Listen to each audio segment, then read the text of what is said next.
It turns out it's Beth. The two siblings had just tightly held hands when Leslie fainted. Fortunately, it happened just in time, and Leslie was unharmed. Although Beth had injured his hand to rescue Leslie when smashing the door a moment ago, it was not a big deal. It turns out that just moments ago when the Night Order was guarding the royal family, they received a message from a mysterious woman.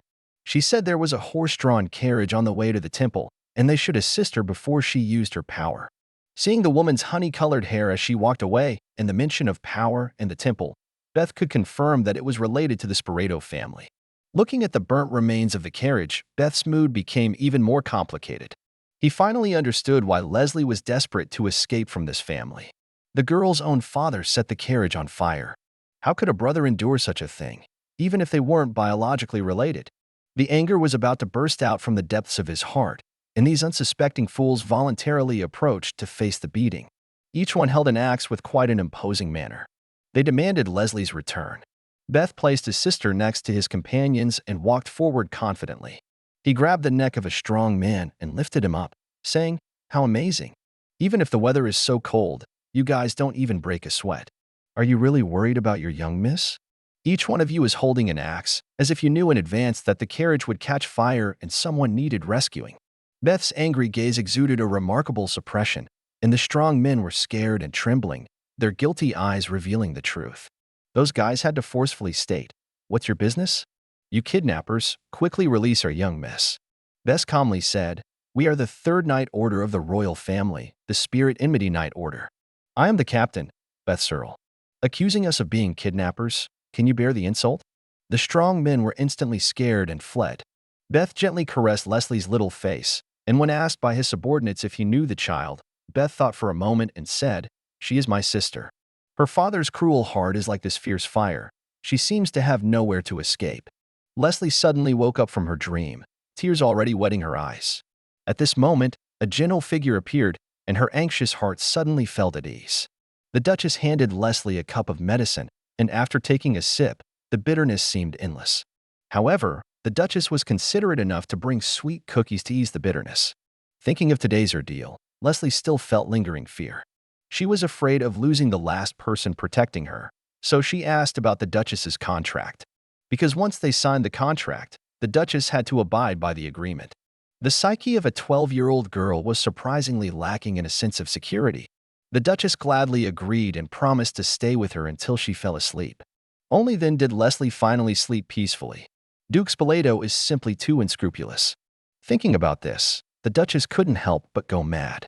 Although she didn't understand why they would do such a thing, the mysterious incidents involving many children in their family indicated that this matter was not simple.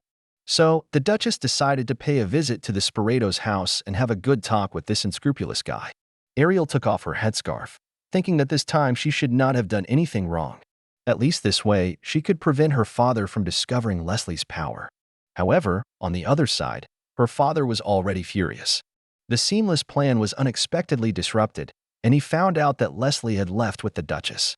Ariel thought guiltily, "Why did I end up finding such a person? Will there be any trouble in the future? But whatever, as long as Leslie doesn't come back. I don't want to switch places with Leslie. When that happens, she will be the Duchess, and I will become the sacrifice." At this moment, Ariel was informed of the Duchess's visit. Ariel politely gave a small courtesy. Unexpectedly, the Duke's presence was so imposing. Learning that Ariel was 15 years old, the Duke said, "You look taller than your actual age." Thinking of the frail Leslie, the Duchess felt the parents were truly biased. This man's daughter was taken away, but I still have to applaud because he can hardly be called a father. When questioned about the reason for the carriage fire involving his daughter, clearly his own conspiracy, he immediately shifted the blame. The eldest daughter, Ariel, had a study and a greenhouse, while the younger daughter, Leslie, didn't even have a decent room. Duchess said, "You bought the entire clothing store for Ariel, but unwilling to buy a decent piece of clothing for Leslie? Is that child really your daughter? Don't you raise her for other purposes?" The Duke was instantly rendered speechless by the question, nervously saying, "She is my daughter. She belongs to parents, so I can do whatever I want with my child, and others have no right to interfere." The Duchess walked over slowly and persistently said, "This is the most inhuman thing I've heard this year." The Duke, in frustration, threatened, "Give Leslie back to me immediately, or I'll lead the knights to attack your residence." The Duchess pushed him with one hand, firmly holding the chair with both hands, crushing the back of the chair. The Duchess said, "Please do it as soon as possible, or I'll personally twist your head off." The Duke, feeling defeated, reluctantly sat back in place. On the other side, Leslie had just woken up in the Duchess's house and was still trembling at the thought of what happened earlier. Suddenly, a stranger's voice came from outside the door. Since she was in someone else's house, Leslie was a bit at a loss and quickly lay back down, pretending to be asleep. The unfamiliar man seemed very interested in her, learning about the harm Leslie had suffered and expressing his intention to find an opportunity to twist the Duke's head off. As Leslie opened her eyes, she saw the scar-faced man with a beard in front of her and was instantly scared, jumping into Beth's arms. Beth patted Leslie's back and explained, "No need to be afraid. This is just my father." Unexpectedly, this rough and hearty man seemed to be deeply hurt and said with a touch of grievance, "Is my face really that scary? Maybe it would be better to cover the scar, or even cover my head if necessary." This silly man successfully made Leslie laugh, as she had never seen an adult try so hard to reassure her, especially a stranger with no blood relation.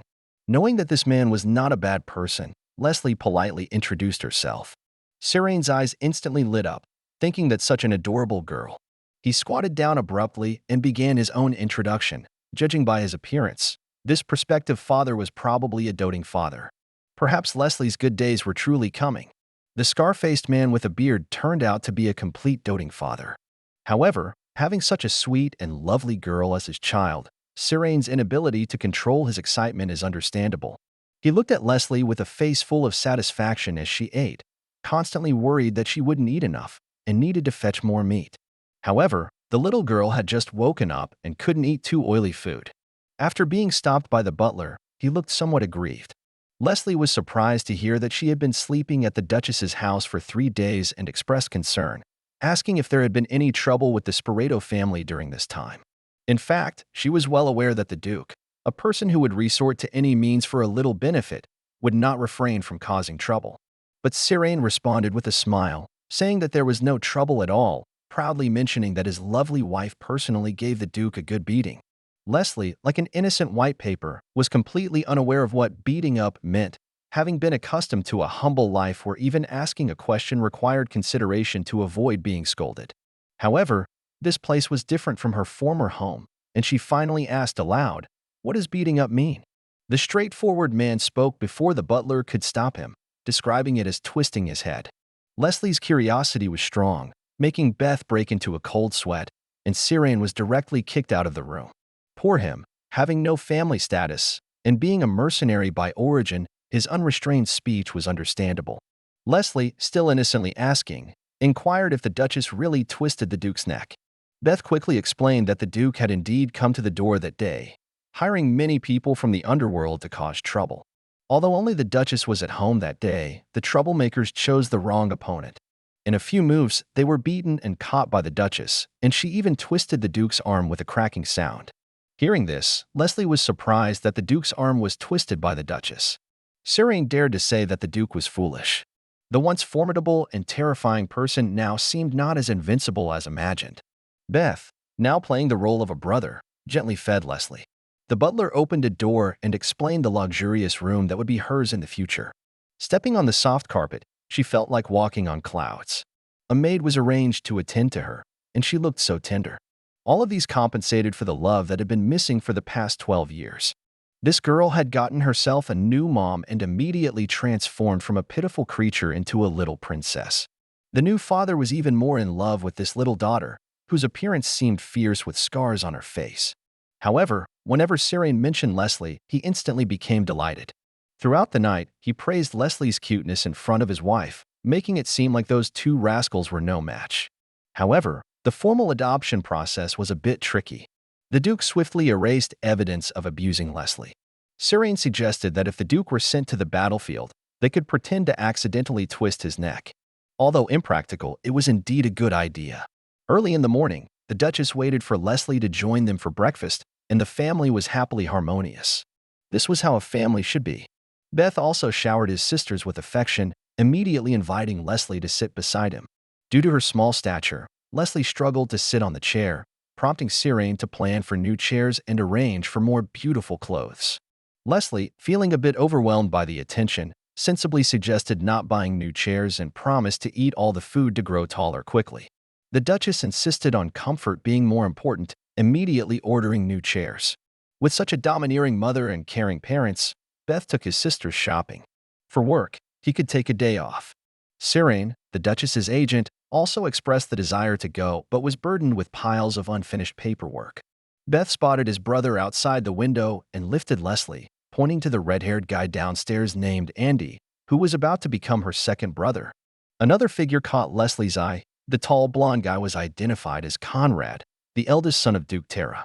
Conrad turned around, and Leslie recognized him from the temple where he had once helped her. Beth revealed that Conrad had powerful divine power and was a member of the Tessintra Knights, making him a holy knight. Leslie was impressed by the sound of it. Just as Leslie wanted to take another look, the two had disappeared. At that moment, a young man with red hair and green eyes, tall but not very polite, asked, "What was that?"